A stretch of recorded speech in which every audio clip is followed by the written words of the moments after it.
Why are people having trouble with sleep? Well, Proverbs 14 verse 6 says, knowledge is easy to him that understands. So what my aim is to give you an understanding of sleep. I want to show you what happens when you sleep. And when you understand what happens when you sleep, you begin to have a knowledge on the important times to sleep and why. There's a little tiny gland in the base of the brain, and it's called the pineal gland. And the pineal gland is about the size of maybe a macadamia nut, and it's right in the base of your brain. And the pineal gland releases 4 hormones every night, but only in certain hours. In the winter time, it's between 9 and 2. And I think your summertime ends end of October, is that right? We call it daylight saving. So in Australia, I think daylight saving's just about begun, and that when daylight saving, so at the moment you're still on summertime, yeah?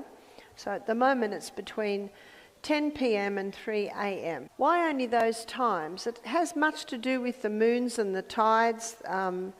Light and dark signals are fed through the optic nerve to a control centre in the brain where your body clock is located. And your body clock communicates with the pineal gland. And these are the hormones that are released. One is melatonin. A lot of people have heard of melatonin.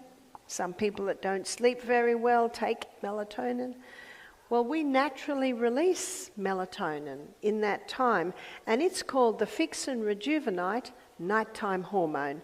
So it is this hormone that probably is mostly responsible for the fix and rejuvenation that's happening in our brain and our body while we sleep. Another hormone is serotonin. That's the mood hormone.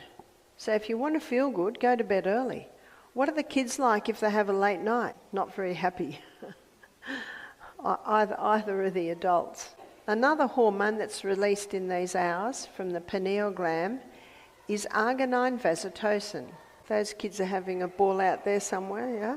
Arginine vasotocin is our natural painkiller. Did you know you have a natural painkiller? When you go to bed in these hours, your natural painkiller is released. But your natural painkiller, when it's used, it leaves a waste. And if that waste hasn't been released, then the next night, arginine vasotocin won't be released. How do we get rid of the waste from using our arginine vasotocin? That's exercise. When you exercise in the day, as you perspire, you are letting go of the waste. And that's why exercise is so important to be able to increase your ability to sleep. Ecclesiastes says, the sleep of a labouring man is sweet. In other words, when you physically move through the day, you get physical exhaustion at night and you can sleep better. So arginine vasotocin is your natural painkiller, and arginine vasotocin puts you into a deep sleep.